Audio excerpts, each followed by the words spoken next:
Bem, pessoal, bom dia, boa tarde, boa noite. Aqui quem fala é o professor Jorge. Vamos dar continuidade à resolução de questões da Universidade Estadual do Ceará, da UES, tá? As questões de física. Hoje a gente vai fazer algumas questões do vestibular de 2016, da primeira fase, tá ok? Espero que vocês gostem. Antes de tudo, eu gostaria de pedir que vocês se inscrevessem no nosso canal, tá?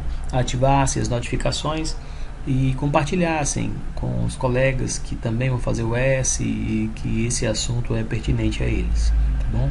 Um abraço, vamos lá.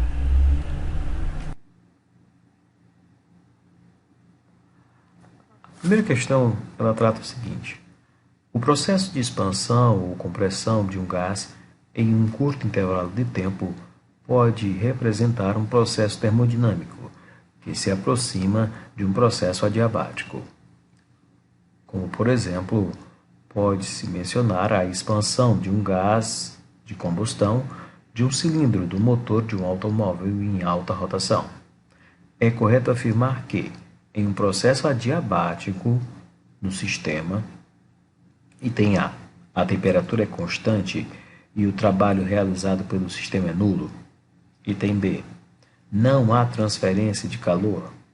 Item C, a pressão e o volume são constantes. Item D, a energia interna é variável e a pressão é constante. Pessoal, a gente tem que ter sempre em mente que a UES, a primeira fase, ela é bem rodapé de livro mesmo, né? São conceitos fundamentais, tá? Nas questões básicos, tá? E que muitas vezes são muito importantes e até triviais em alguns casos, tá? Então, assim, o que a gente tem em mãos aí, pessoal? A gente tem o seguinte: a gente tem um processo de termodinâmica, né? E fica claro na questão que é uma transformação adiabática, tá? Transformação gasosa adiabática. E que a gente tem que lembrar que o gás não troca calor com o meio externo. Essa é a grande característica de uma transformação adiabática, tá? Logo, de acordo com a primeira lei da termodinâmica, o que a gente vai ter? Olha só. Tá? De acordo com a primeira lei da termodinâmica, tá? O trabalho realizado por um gás, ele faz variar a sua energia interna, tá? Então, assim, ó, se o processo é adiabático, então, se ele não troca calor, a quantidade de calor vai ser zero. Então, o que a gente pode dizer? O trabalho realizado, ele faz variar o quê? A energia interna do gás. Tá? Beleza? Então, o item que fala isso, ó, basicamente é bem introdutório. Ó. Basta saber que num processo adiabático não há troca, não há transferência de calor. Quantidade de calor, ó, zero. Então, por isso, e esse é o motivo pelo qual o item correto é o item B de bola. Tá bom? Falou em transformação adiabática, já sabe, não há troca de calor. Beleza? Tá? Não há troca de calor com o meio externo. Tudo bem?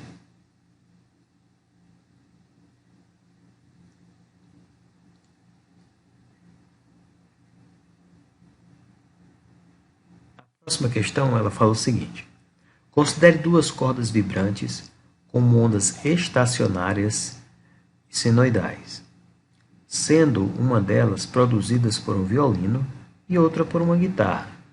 Assim, é correto afirmar que nos dois tipos de ondas estacionárias tem-se as extremidades das cordas vibrando com amplitudes, tem A nulas, tem B máximas e tem C variáveis, dependentes da frequência da onda. Bem, pessoal, essa é uma questão de acústica, né? Também um conceito bem introdutório de acústica, tá? Sobre ondas estacionárias, tá? Então, assim, vamos imaginar o seguinte, né? Vamos imaginar que a gente tem um violão ou, no caso, um violino, né? Um instrumento de corda, ou uma guitarra, né? Nesse caso aí, ó, a gente pode notar que as extremidades da corda vibrante, essas duas extremidades aqui, ó, sempre vão ter o quê? Vão ter um nó. Tá? Pode ter nó aqui ou não na parte intermediária, mas ele ressalta nas extremidades. tá? Nas suas extremidades. Tá? Então, assim, sempre vai ter regiões nodais. Sempre. Tá? E nessas regiões nodais, a amplitude da onda vai ser o quê? Que é o que ele quer saber. Ela vai ser nula. Tá? Então, sempre nessas regiões nodais, essa amplitude vai ser nula. Tá? Então, o item correto mesmo é o item A.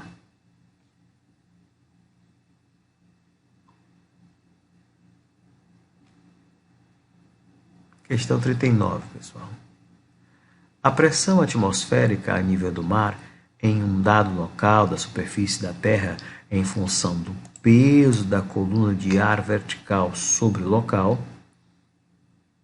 em um modelo bem simplificado, suponha que a aceleração da gravidade seja g, é constante, e que a coluna de ar exerça uma força sobre uma determinada área da base dessa coluna.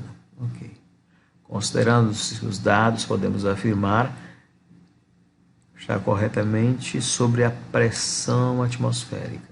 Aqui a gente consegue, a gente vai fazer o conceito de pressão atmosférica como se fosse uma coluna de ar, né? Tá? Ele deixa bem claro isso na questão. Tá? Então, é como se fosse basicamente essa figura aqui, né? Tá? É uma questão de hidrostática, né, pessoal? Uma questão de hidrostática. E como a pressão pode ser definida, um conceito bem básico de pressão, é que é a razão entre a força e a área, tá? Onde está sendo aplicada essa força, respectivamente. Tá? A gente pode notar que a força, nesse caso, é o próprio peso do ar, tá? É o próprio peso do ar dividido pela área. Tá? Mais uma vez, uma questão muito introdutória mesmo, né? Bem simples. Tá? Então, item A é o item correto. Ok?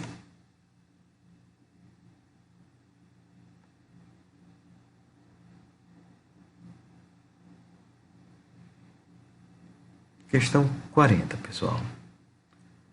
A força de gravidade sobre uma massa m acima da superfície e a uma distância d do centro da Terra é dada por mzinho, gzão, mzão sobre d2. Aqui nada mais, nada menos é, pessoal, que a lei da gravitação universal de Isaac Newton, né? O conceito de força é dado por essa relação, tá? E é interessante que ele é um processo bem parecido com as forças colombianas, né? A diferença básica, só para lembrar, é que quando a gente fala da lei de Coulomb, a gente tem forças de atração e repulsão. Quando as cargas são positivas, as duas são positivas, a força de atração. Quando uma positiva e outra negativa, a força de repulsão. Só quando a gente fala em gravitação de planetas, só existe uma força de atração, né? Tá? É só um parênteses que eu abri aqui para a gente lembrar desse conceito. Tá? Na questão não fala sobre a lei de Coulomb. Mas vamos lá. Onde m é a massa da Terra, o g é a constante de gravitação universal, assim a aceleração da gravidade sobre um corpo de massa m pode ser corretamente escrita como? Então a gente tem as relações aqui, a matemática. A priori, pessoal, é uma questão de gravitação, né? Uma questão de gravitação. Tá? Então aqui eu tenho o centro da Terra, o raio da Terra, tá? A altura que o objeto se encontra e a distância vai ser do centro da Terra até a altura onde o objeto se encontra em relação à Terra. Tá? A gente tem que lembrar aí, nesse caso, que a força gravitacional é a força-peso. Tá? A força gravitacional é a força-peso.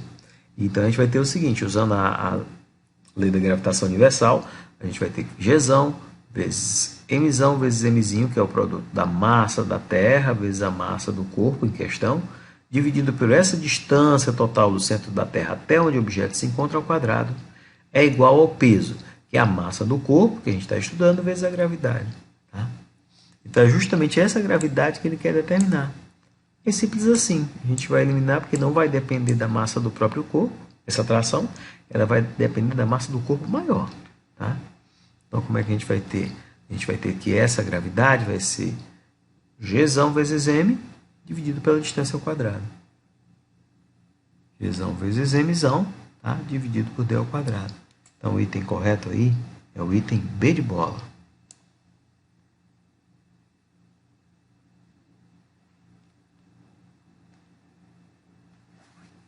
Questão 41. Em maio de 2016, dois dos maiores reservatórios de água do estado do Ceará estavam com níveis inferiores a 9%, tendo como uma das principais causas as elevadas perdas de água por evaporação. Tá? Sobre esse processo, é correto afirmar que durante a evaporação da água há transformações energéticas como: item A, o ganho de energia interna na fase líquida devido à evaporação; item B, a realização de trabalho sobre a fase líquida e o ganho de energia interna devido à evaporação; item C, realização de trabalho pela fase líquida e ganho de energia interna devido à evaporação; item D, perda de energia interna na fase líquida devido à evaporação. Bem, pessoal, nesse caso aí a gente está trabalhando com mudança de estado físico, né? A evaporação, ela se caracteriza pela mudança de estado físico, tá? Ela está no líquido e vai para o gasoso, tá? Lembrando que no processo de evaporação há uma absorção da energia, né, por parte do líquido. E essa energia é utilizada para provocar o aumento da energia cinética de algumas moléculas que vibram, tá? Algumas moléculas que vibram nesse líquido. E essas moléculas, elas vão escapar, tá? As de maior energia, claro. Como as que ficam, elas têm menor energia interna, tá? E essa energia interna do líquido, ela tende a diminuir. Tá? Então, repetindo, o que a gente tem? A gente tem um processo de evaporação, onde há a absorção da energia. Tá? Essa energia é utilizada para provocar um aumento da energia cinética de algumas moléculas, tá? que quebram a tensão superficial do líquido, né? Vão quebrar a tensão superficial do líquido. E as moléculas que escapam, que são as que ganham essa energia, as que vão obter maior energia no processo. Tá? Beleza? Então, se a gente for ver aí, ó, a transferência de energia como perda de energia eterna na fase líquida devido à evaporação. Tá? Então, basicamente, aí, o item correto é o item D de dado. Tá bom? Perda de energia interna na fase líquida devido à evaporação.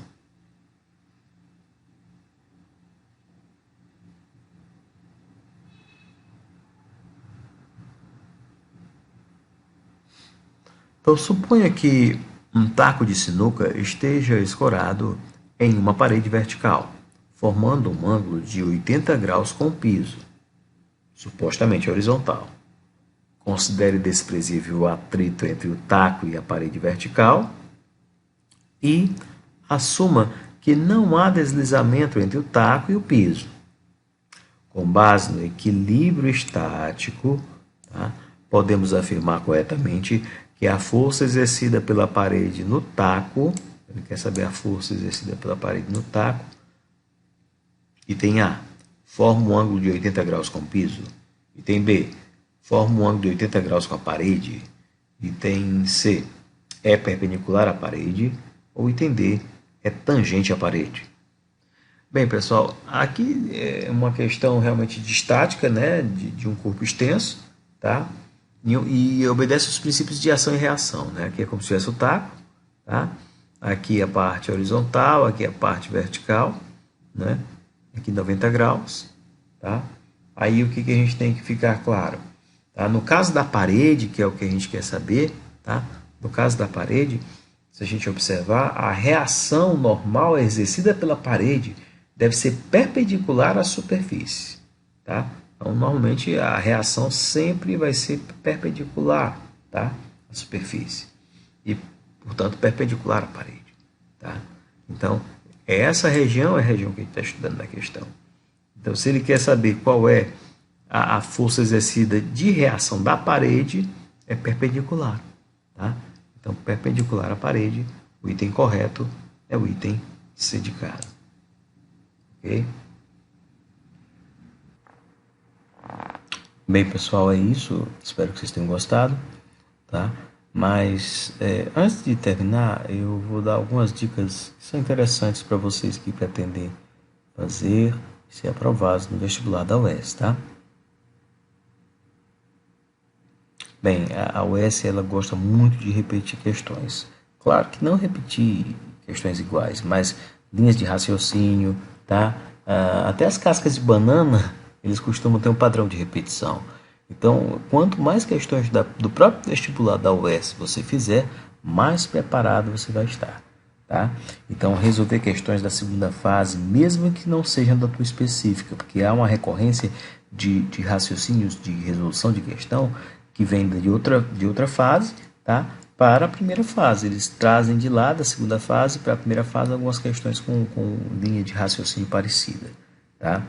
A UVA e a URCA também são vestibulares feitos do estado do Ceará, né? São universidades do estado do Ceará.